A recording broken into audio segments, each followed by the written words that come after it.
Ladies and gentlemen, Australia is once again suffering from PC culture gone mad. With the latest development, when I say latest, I mean probably about a week and a half ago. I'm a little slow on the update here, but with the latest development that New South Wales ministers have been banned from using the word mate as it may be offensive.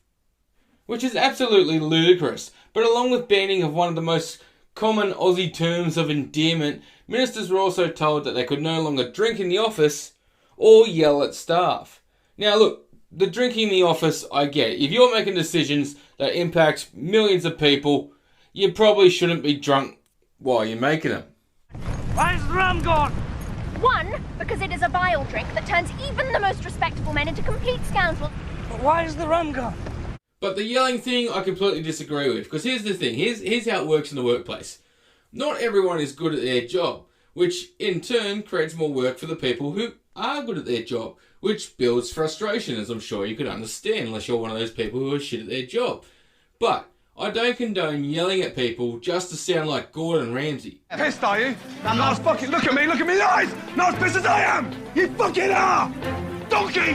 No. But sometimes it's the best release you can get, short of coming in and just shooting up the joint. Say hello to my little friend! This all came about after a 2.5-hour training module that was run by a diversity and inclusion consultant. A diversity and inclusion consultant. What a ridiculous job. And 2.5 hours. 2.5! Now, I dribble a lot of shit, but I keep it to 5 minutes. But I digress. Let's go see what rubbish they managed to spew out in this 2.5-hour diversity and inclusion training module.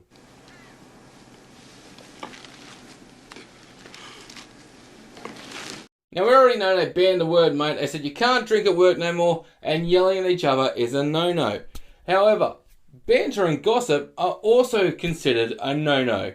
It's almost like they want workplace shootings to go up, because banter and gossip are one of the few things that keep people from just coming into their workplace Monday morning and lighting everybody up. It's just, have they been in a workplace before? But here's the worst part of the whole thing. Is they've made a rule that if you're organising after work drinks, you have to invite everyone you work with. Here's the thing, if you're a diversity and inclusion consultant, it's very easy for you to invite all your friends along and your colleagues for after work drinks because you don't fucking have any, because it's a made up ridiculous job and the rest of us are out there working real jobs. And here's the thing about working a real job. In a real job, 60% of the people you work with are some of the most dog shit humans you'd ever want to meet. And you couldn't be paid enough to spend another minute with them. In fact, if you weren't paid to spend 8 hours with them throughout the day, you would literally shit in your hand and throw it at them any opportunity you got. That's how little you think of at least 60% of your work colleagues. Am I wrong?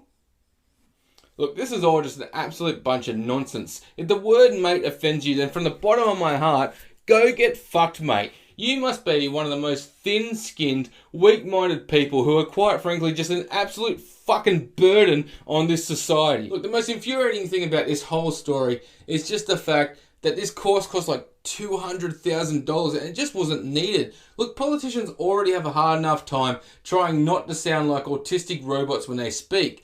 And I truly believe that if a politician came along who just spoke like you or I, and they just stuck to their guns and ignored the criticism, they would win in an absolute landslide when it came time to vote. But banning the word mate, which is such a part of the Aussie vernacular, only goes to ensuring that the characters and the good old-fashioned Aussie larrikins that Australians love and miss so much are gone for good.